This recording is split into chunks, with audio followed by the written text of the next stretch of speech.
आप सभी दोस्तों का फिर से एक बार स्वागत है हमारे यूट्यूब चैनल अंश अकेडमी सरौली। आज हम पढ़ने वाले हैं व्याकरण, यानी जो व्याकरण होता है यानी जो ग्रामर होता है वो क्या होता है। ये जो क्लास है ये क्लास 5 से लेकर 12th तक के लिए बहुत इम्पोर्टेंस है।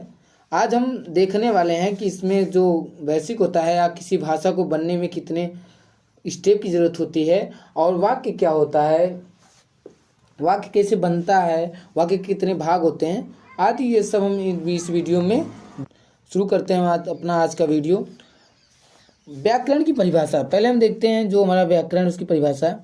व्याकरण वह विद्या है जिसके द्वारा हम किसी भाषा को शुद्ध लिखना, पढ़ना और बोलना सीखा जाता है।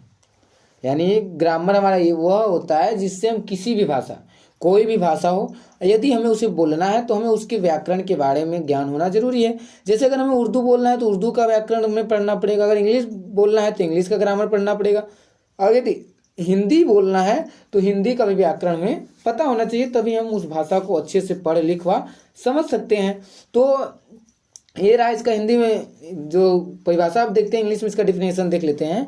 जो grammar is that method by means of which correct reading, writing and speaking of any language is learned. यानी किसी भी भाषा को अच्छे से पढ़ने, सीखने, समझने व लिखने के लिए हमें जिसकी आवश्यकता पड़ती है उसी को हम क्या कहते हैं, व्याकरण कहते हैं। जो व्याकरण हमारा होता है वो किसी भी भाषा को शुद्ध पढ़ना, लिखना व बोलना, समझना आदि बताती है। तो हम देखते हैं कि भाषा का निर्माण होता कैसा, भाषा बनती कैसे है, किसी भी भाषा को बनने में कितने चरण लगते हैं। सबसे पहले भाषा को बनने में सबसे पहला जो चरण होता है वो हमारा होता है लेटर। लेटर, अब ये लेटर पत्र वाला नहीं है जो हम लोग पत्र वगैरह लिखते हैं, ये लेटर अक्षर है। यानी लेटर का मतलब होता है अक्षर, यानी किसी भाषा की लिपि में ध्वनियों के माने हुए संकेतों को वर्ड या अक्षर कहते हैं। देखो वर्ड मतलब भी अक्षर होता है, यानी वर्ड या अक्षर कहते हैं। वर्ड नहीं लिखा है, यहाँ वो वर्ड लिखा है, यानी उसे लेटर कहते हैं। जैसे कि अंग्रेजी भाषा में कुल 26 अक्षर होते हैं, लेटर्स होते हैं, जो आपको स्क्रीन पे दिख रहे होंगे। A to Z हमने लिख डाला है। तो ये सब क्या है हमारे, ये सब इंग्लिश क्या है, लेटर हैं। तो अगर हमें इंग्लिश को पढ़ना है तो हमें A to Z एकदम अच्छे से लर्न होना चाहिए, यानी हमें पता होना चाहिए कि A to Z कुछ होता है, उसे हम याद करेंगे तो हम इस भाषा को पढ़ पाएंगे। अब देखते हैं कि अगर जब हम लेटर्स को जान लेंगे तो उससे क्या होगा, और उससे क्या होगा, वर्ड का निर्माण होगा।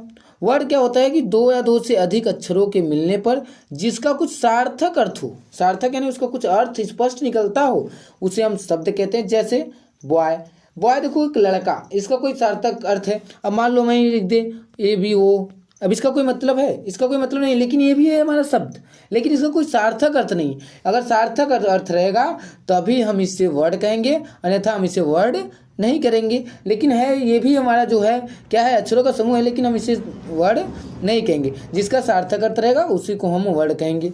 आगे हम देखते हैं अगला स्टेप भाषा को बनने के लिए। तीसरा स्टेप जो है वो फ्रेज। जो फ्रेज होता है वो वाक्यांश शब्दों का वह समूह होता है जिसका भाव क्या होता है, अपूर्ण होता है। भाव जो होता है वो अपूर्ण होता है लेकिन उसका अर्थ स्पष्ट होता है। उसका एक क्या होता है, जो एक अर्थ होता है वो निश्चित होता है, उसे हम वाक्यांश कहते हैं। जैसे गेटअप, जागना। अब किससे जागना, नींद से जागना, या कोई चीज़ क्या होता है, व्यक्ति कोई टेंशन वगैरह में तो उससे जागना। ये चीज़ हमारा जो भाव स्पष्ट नहीं कराया गया, लेकिन इसका एक अर्थ निकाल दिया गया कि गेटअप मतलब उठना होता है, गिव अप मतलब छोड़ना होता है। इसका कोई एक सार्थक अर्थ हो गया। अब उसी बात देखते हैं हम सेंटेंस हम आगे वैसे पढ़ेंगे, लेकिन यहाँ देख लेते हैं आया है जब तो चौथा जो चरण होता है भाषा को बनने में होता है सेंटेंस। सेंटेंस क्या होता है, वो जब दो या दो से अधिक शब्द एक व्यवस्थित क्रम में जुड़कर पूर्ण अर्थ देते हों, यानी उसका पूरा अर्थ व्यक्त होता हो, उससे हम सेंटेंस कहते हैं। जैसे आई एम ए प्लेयर, मैं एक खिलाड़ी हूँ, तो इसका एक अर्थ है कि मैं एक खिलाड़ी हूँ।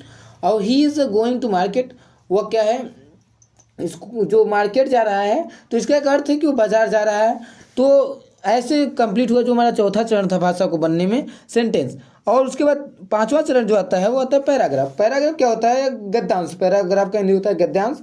अनेक वाक्यों के क्रमशः मिलने पर गद्यांश बनता है। यानी जिस प्रकार अक्षरों को मिलने से वर्ड बना, वर्ड के मिलने से लेटर बन, जो सेंटेंस बना, सब उसी सेंटेंस को मिला के एक पैराग्राफ बन जाता है। जैसे कि ये पूरा हमारा क्या है, पैराग्राफ है।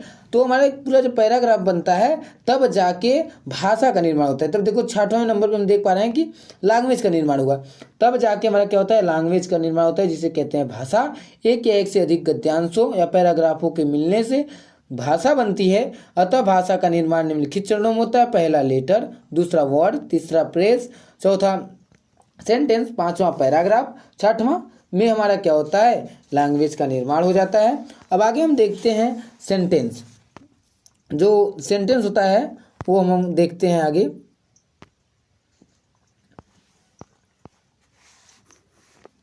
सेंटेंस का हिंदी होता है वाक्य। अतः a group of word which max A complete sense is called sentence. यानी शब्दों का वह समूह जिसका पूर्ण अर्थ प्रकट होता है उससे हम क्या कहते हैं, वाक्य कहते हैं।